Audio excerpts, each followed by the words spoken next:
America சென்றுள்ள பிரதமர் மோடி அந்நாட்டு அதிபர் டிரம்பை இன்று சந்தித்து பேச்சுவார்த்தை நடத்த உள்ளார். அரசுமுறை பயணமாக பிரான்ஸ் சென்ற பிரதமர் மோடி பாரிஸில் நடைபெற்ற AI எனப்படும் செயற்கை நுண்ணறிவு உச்சி மாநாட்டுக்கு பிரான்ஸ் அதிபர் மெக்ரானுடன் சேர்ந்து தலைமை தாங்கினார்.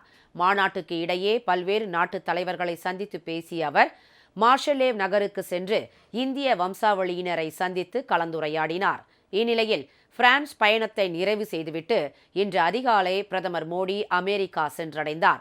வாஷிங்டன் வானூர்தி நிலையத்தில் அவரை அந்நாட்டு அதிகாரிகள் வரவேற்றனர். மேலும் கடும் குளிரையும் பொருட்படுத்தாமல் ஏராளமான இந்தியர்களும் பிரதமர் மோடிக்கு உற்சாக வரவேற்பு அளித்தனர்.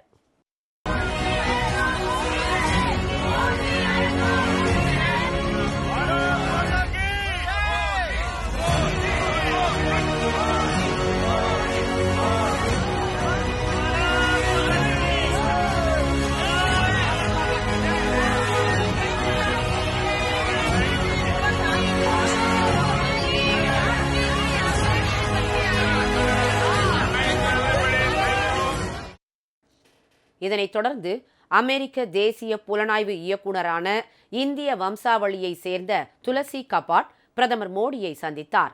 அப்போது இருதரப்பு உளவுத்துறை ஒத்துழைப்பு, இணையவழி குற்றங்களை தடுத்தல், பயங்கரவாத எதிர்ப்பு உள்ளிட்ட பல்வேறு விவகாரங்கள் குறித்து இருவரும் ஆலோசித்தனர்.